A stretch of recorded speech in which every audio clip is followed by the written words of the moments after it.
Project for hosting us today. I'm so excited to join you all for this presentation. I'm especially excited because today is Constitution Day. So happy Constitution Day, everyone. So greetings from Washington, D.C. I work at the National Archives.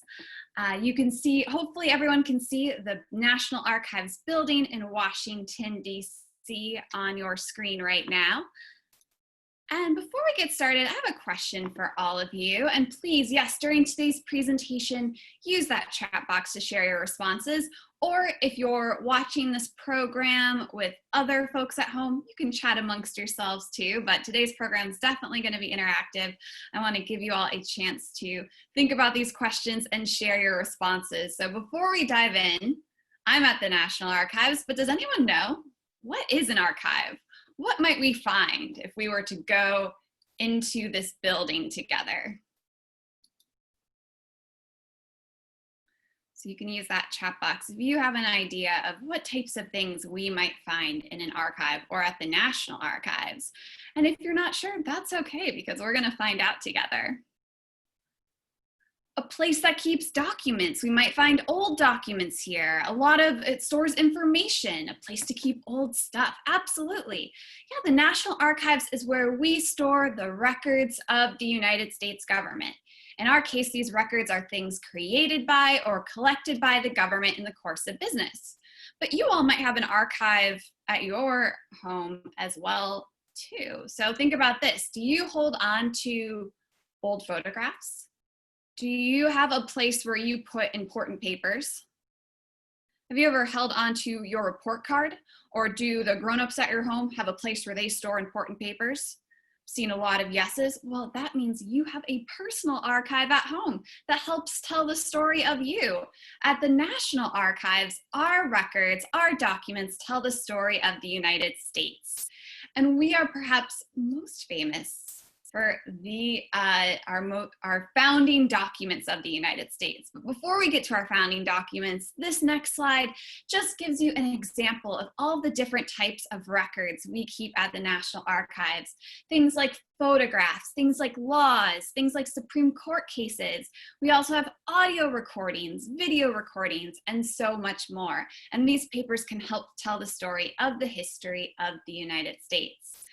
But in the National Archives Rotunda, this is where you can find some of our most famous documents.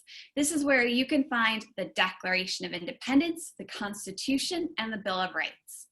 Now imagine for a moment we've walked into this space together. What are some adjectives you might use to describe this space?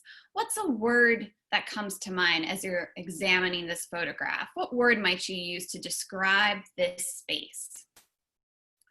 Oh, I'm seeing some really great descriptive words, things like tremendous, grand, it seems historical, it feels maybe a little intimidating. Yeah, there's lots of tall columns, the ceilings are really high, it's huge. Yes, we can see the beginnings of a dome in this photograph that goes even higher than what we can see in this photograph. It feels like it's an important place, right? When we think about the architecture and the scale. Ooh, solemn's a great descriptive word too.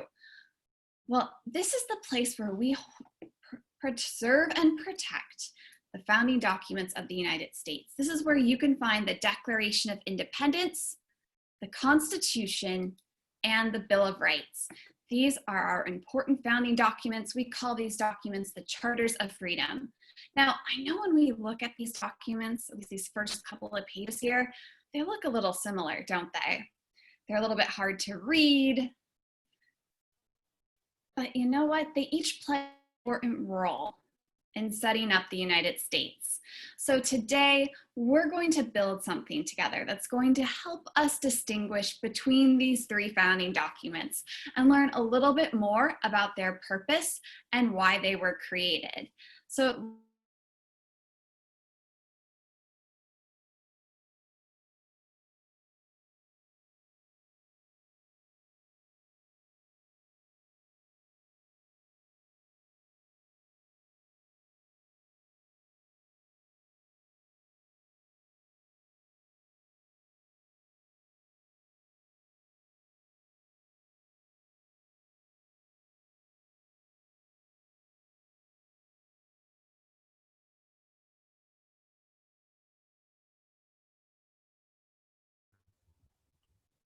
Katie, it seems like you're frozen. Can you hear us?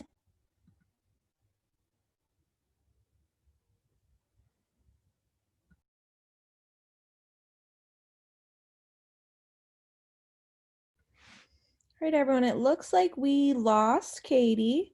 Just give her a minute and see if she can log back in. We apologize for the technical difficulties. You know how this happens sometimes. So just give us a minute to regroup here. 1 minute.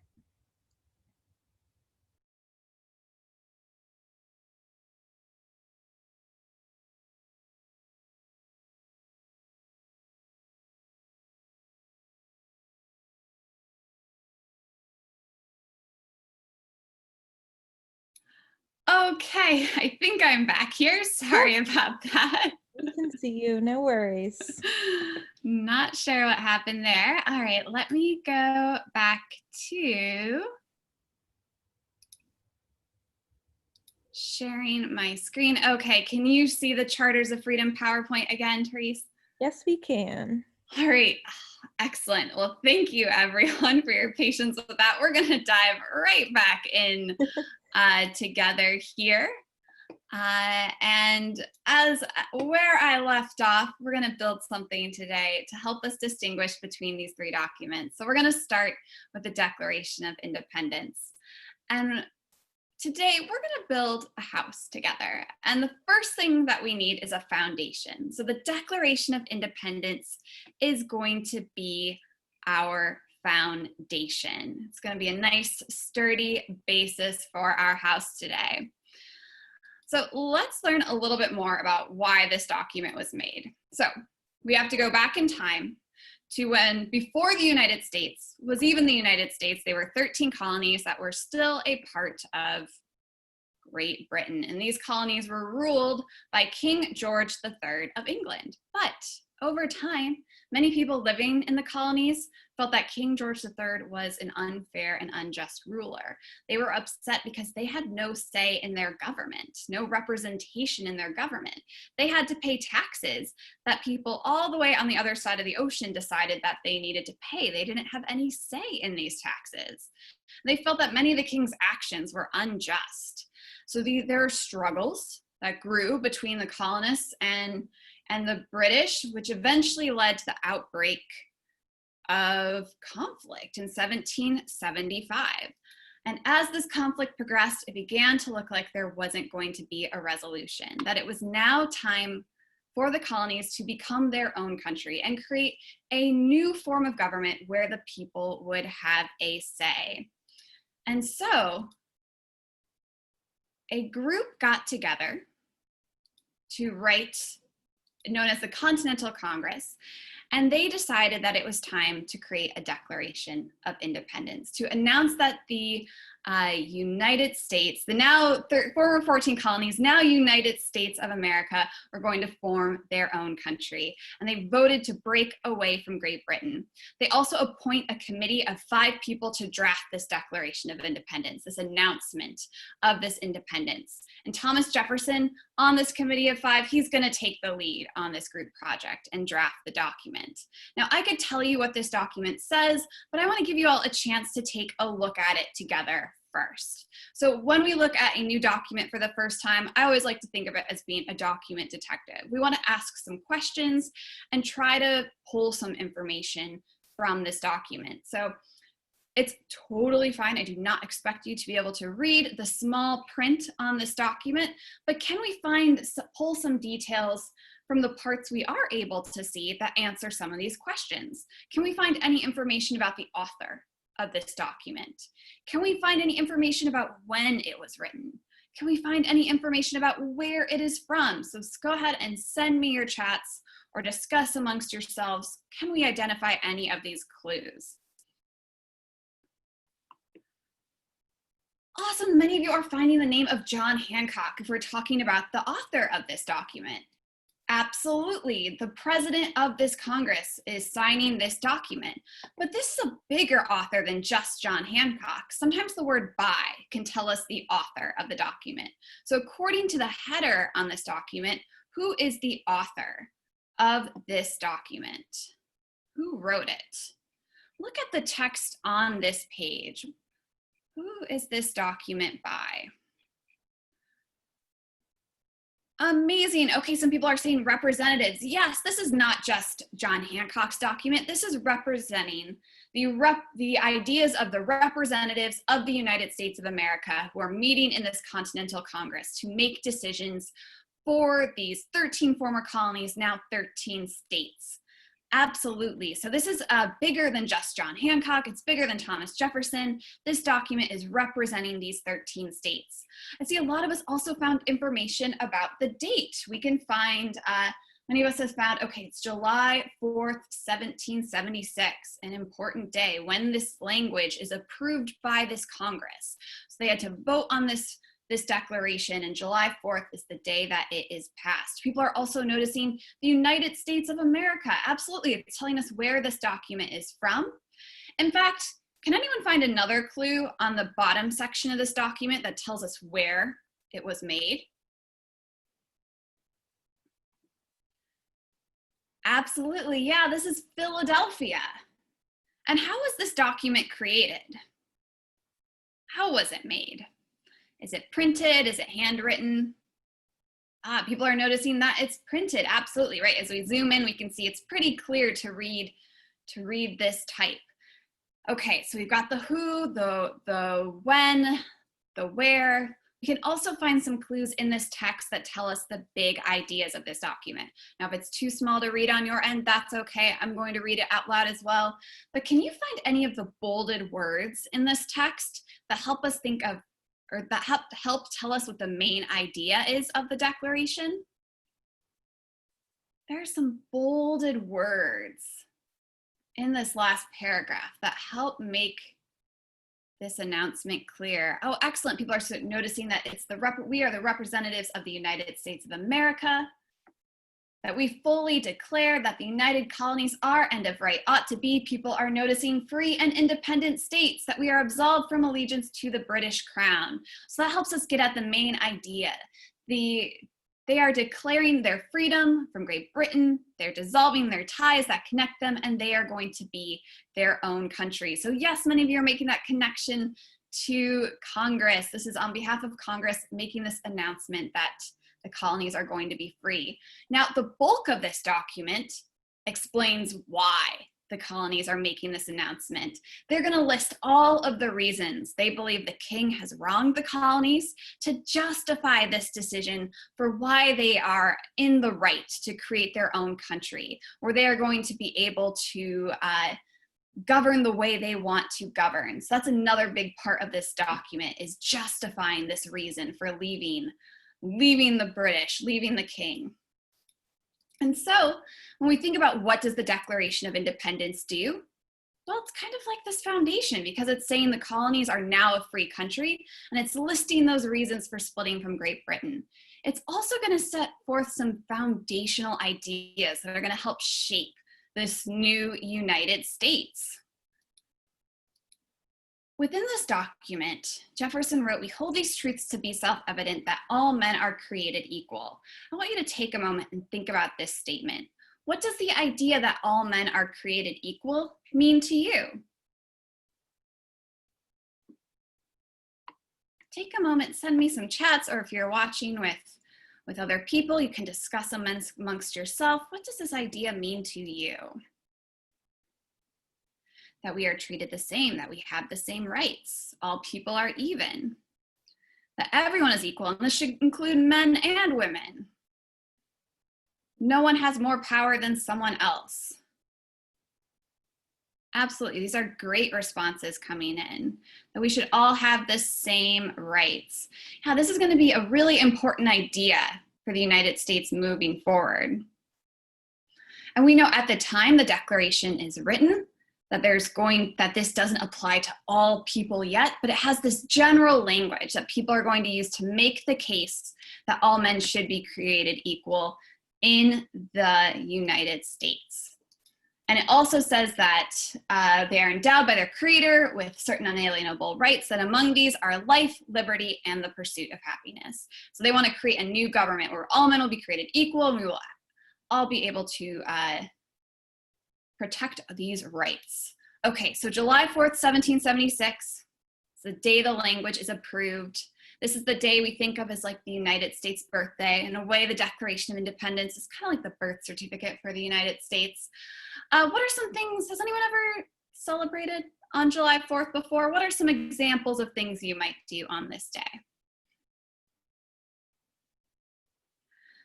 Fireworks, lots of fireworks in the comments. Maybe you eat delicious foods. Maybe you spend time with friends and family. At the National Archives, we read the Declaration of Independence every July 4th. Maybe we have a cookout, awesome ideas coming in on the chats. And we do this because July 4th is the day the language is approved by Congress. However, this Declaration of Independence wasn't actually signed on July 4th.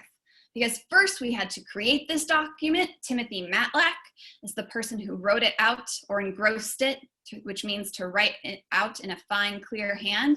Then it had to be signed. This took some time to put together. So actually August 2nd is the day when when the Declaration was actually signed. But since July 4th is the day that it was approved, it was voted on, that's the day we celebrate today.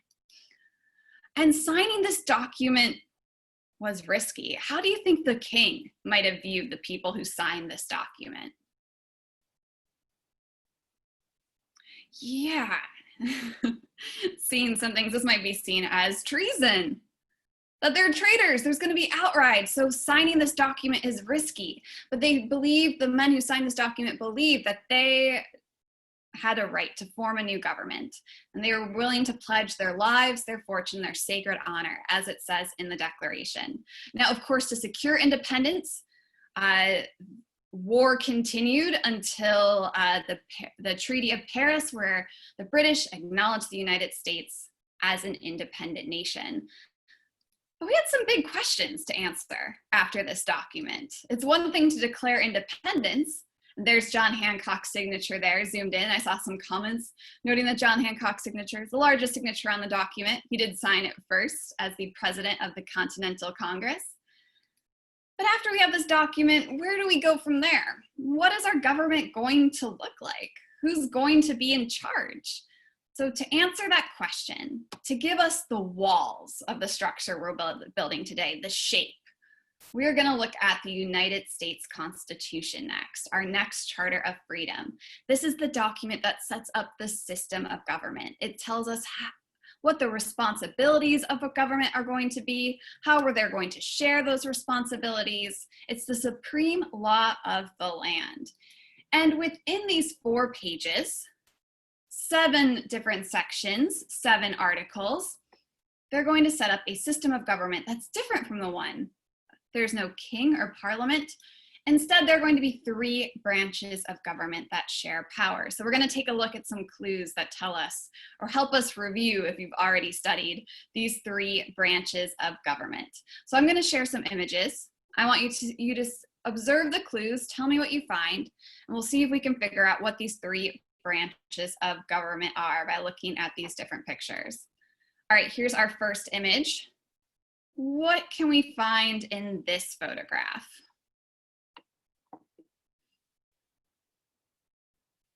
Okay, people are noticing the Capitol building, seeing that this may be the legislative branch. Let's take a look inside this building. What do you observe in this picture?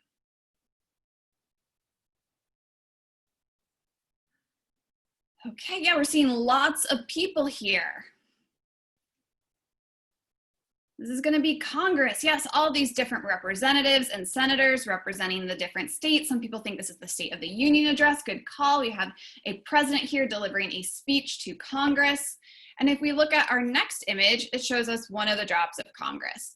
All those no's and A's or yeses coming out of the Capitol building show us that something is being voted on. And we can see Uncle Sam tallying these votes.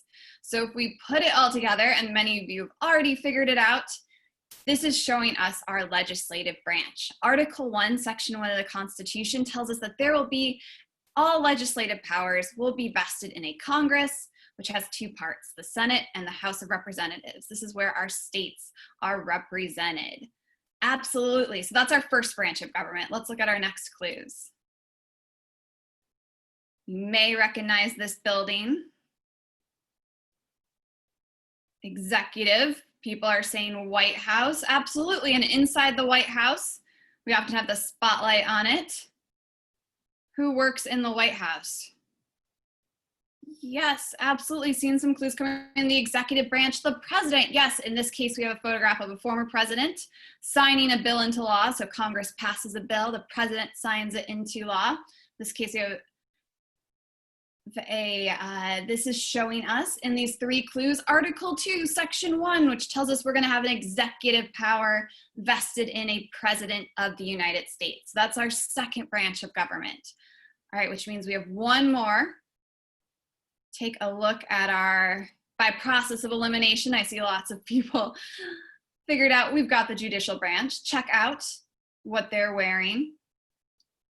A uniform of the judicial branch. That's right. Here's a final photograph of a former Supreme Court. This is our judicial branch, right? Who makes decisions about the meanings of our laws, and they are covered in Article 3 of the Constitution. So the Constitution describes the roles and responsibilities of these 3 branches of government, how they're going to share power, how they're going to check power, and work together. So we have these 3 branches, legislative, executive, and judicial, that help make up the walls of the house we're building today.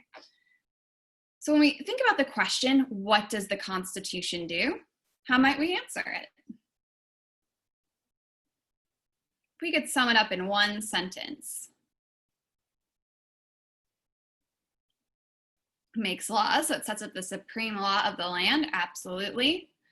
Balances those powers of those 3 branches, governs the United States. These are great suggestions. Yeah, it's going to create the laws for the country. It's going to set up those 3 branches of government. It gives us that structure. Just like the walls of a house give our house structure, the Constitution gives the United States its structure. There's some other features I want to dive into on the Constitution. Taking a look at the first page, what are the largest words on this page? We the people, absolutely. This is the opening lines, what is known as the preamble of the United States Constitution. And in it, it says, we the people of the United States, in order to form a more perfect union. These are important words because it reminds us that in this new form of government, we the people means the power of our government comes from the people. This is different, right, than the government we left under Great Britain. This is going to be a government where the power comes from the people, where people have a say in their government. And so we can see those words, those biggest words on the first page of the Constitution. So writing the Constitution took over 100 days in the summer in Philadelphia. It was the second attempt at a system of government. You may have studied the Articles of Confederation, which was our first attempt to try to answer those questions. How was our country going to run? But it didn't work the way they wanted it to. So this is actually a take 2, a second take at a government for the United States. It's going to give more power to the federal government, but that power is going to be shared between these 3 branches of government. And here are the signatures from the 4th page of the Constitution. We can zoom in, take a look at this signature page. There might be some names you recognize here. George Washington at the top. You can find Alexander Hamilton's signature next to New York, as well as some other names you may recognize from your studies. Now, we have 39 signatures on the Constitution, but not everyone who worked on the Constitution signed it. Some people had already, after the Constitution was done, they headed home. It had been a long summer. Couple people, 3 people, refused to sign the Constitution because they were worried that it was missing something, that even though power was being shared between the 3 branches, they were still worried that the government could abuse its power. And they thought the Constitution needed something else to help protect people's rights, which is going to bring us to our 3rd Charter of Freedom. Think about it this way. We've got our foundation for our house. We've got our walls. What's the piece we're missing? A roof, exactly. And so in our graphic organizer today, The roof is going to be the Bill of Rights, as many of you figured out in the comments. And the Bill of Rights is like a roof because, well, what does a roof do on a house? Covers, it protects, caps the house, protects it from the elements. Great chats coming in. Protects us from rain or snow, depending on where you live.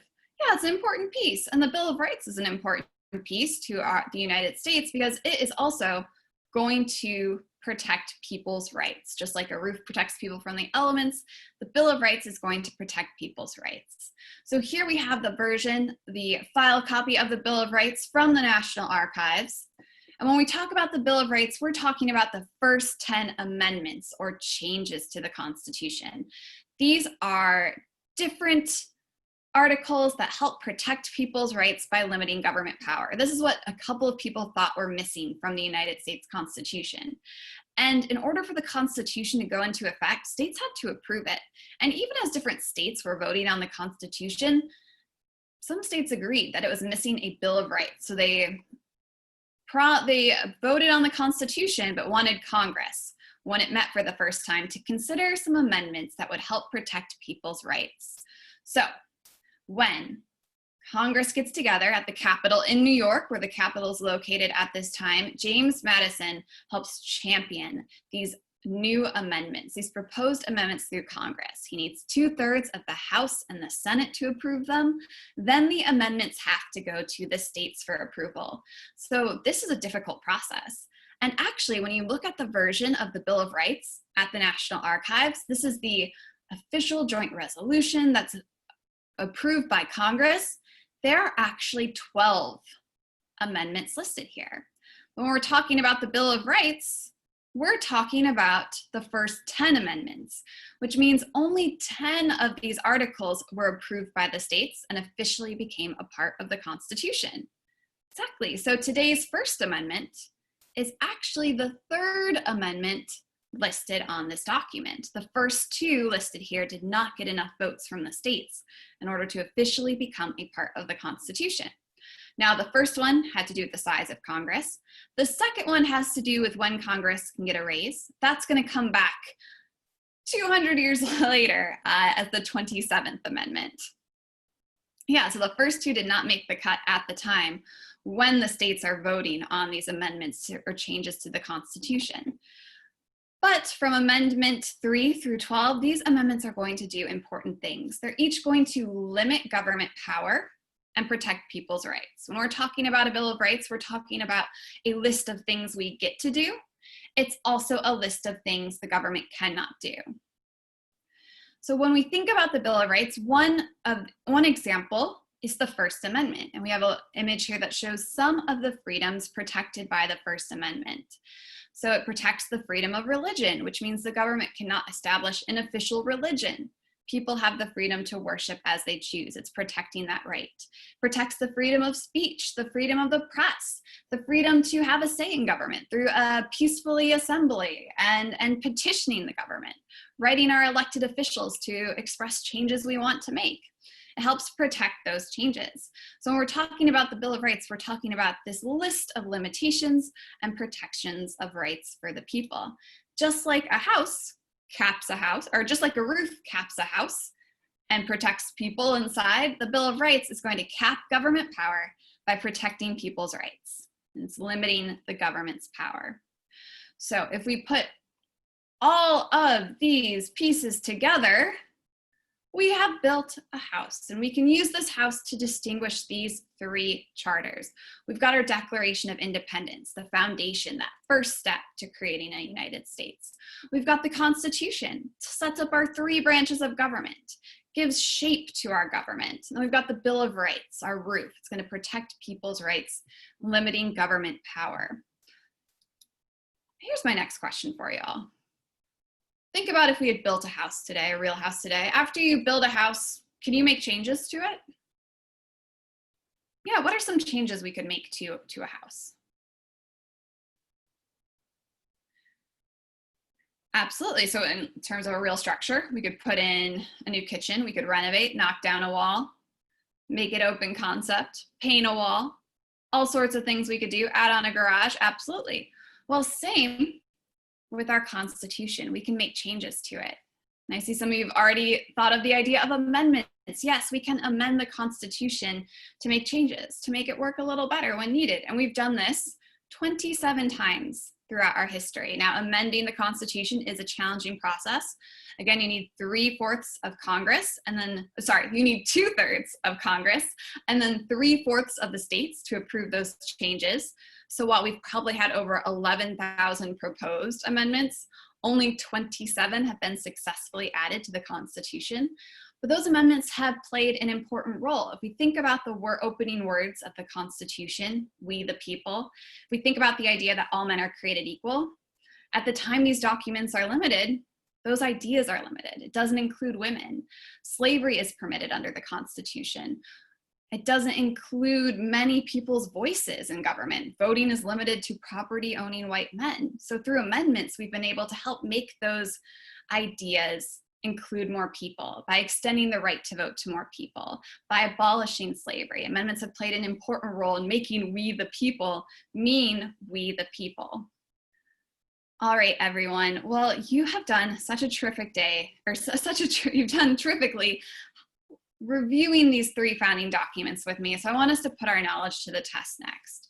So we are going to play a little game as we wrap up today. We're going to play Which Charter Am I? And you have a couple of ways to participate. You are welcome to chat your responses in the chat box, or if you've been focused, you want to start to move your arms a little bit, you're welcome to do the following. If you think you know which charter each clue is about, if you think it's about the Declaration of Independence, you can make a foundation by putting your arms flat. If you think the charter is if you think the clue is talking about the Constitution, you can hold up both arms like a pillar or like a wall shape to show that you think it's the Constitution. And if you think it's the Bill of Rights, you can make a triangle above your head with your arms to show the Bill of Rights. So, Declaration of Independence, Constitution, Bill of Rights. Or you're welcome to use the chat box and chat your responses too. Lots of ways to play today. But let's get to our first clue.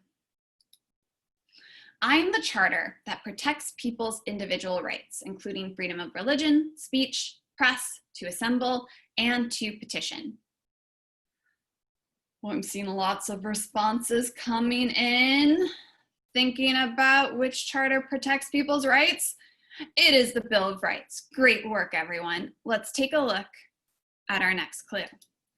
I am the charter that can be considered the birth certificate of the United States. Helped establish an independent nation.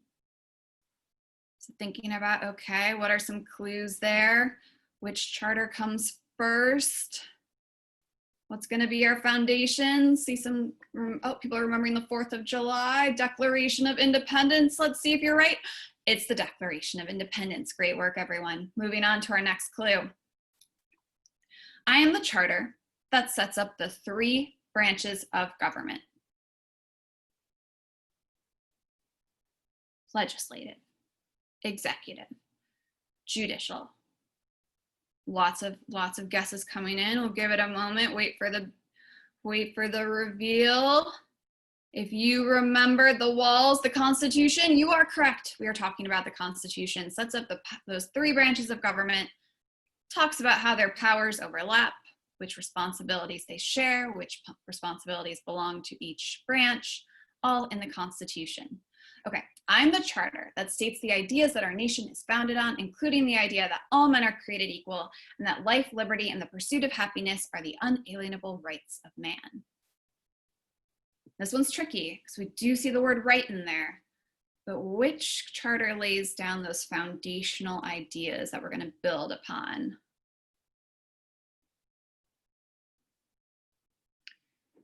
Seeing a couple of different answers for this one. Let's find out which one we're talking about. Declaration of Independence. Yes, there are some similarities between all 3 of these documents, especially when it comes to rights. That's an important part of each of these documents. But in this case, the phrase all men are created equal comes from our Declaration of Independence. Awesome work. Moving on.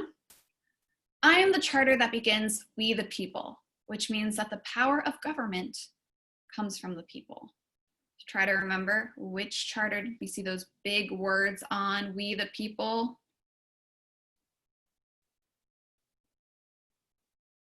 And it is the Constitution. Excellent work. All right, I think we have a couple more clues. I am the charter that is the first 10 amendments to the Constitution, which limit the government's power. All right, thinking about capping that government power, we are talking about lots of guesses coming in. Yes, the Bill of Rights. Those first 10 amendments to the Constitution are the Bill of Rights. And then, of course, after that, we do have some additional amendments to the Constitution. I am the charter where the signers pledged their lives, their fortunes, and sacred honor for. Remember, which charter was risky to sign? Which charter would have been viewed as an act of treason?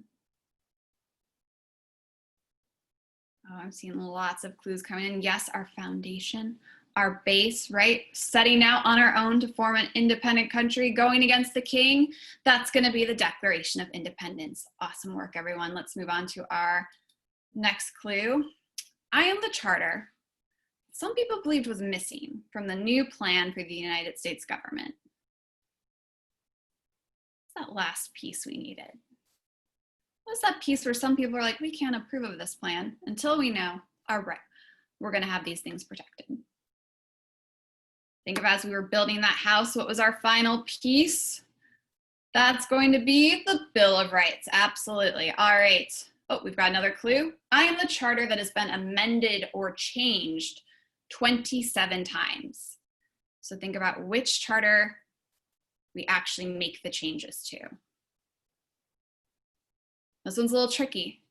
I see Bill of Rights, but remember the Bill of Rights is just the first 10 amendments.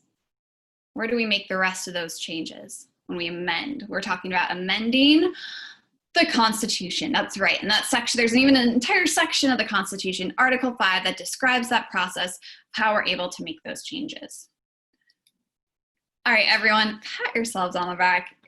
You did a great job. Give yourself a silent cheer. You know your charters of freedom now. And so thank you all so much for connecting with me today, Constitution Day. Today's Constitution Day because it was September 17th, 1787, that they signed the Constitution. The men who had worked all summer writing this new plan of government, that's the day it was signed to be sent out to the states for its final approval. So today, all these years later, we now look at September 17th as Constitution Day.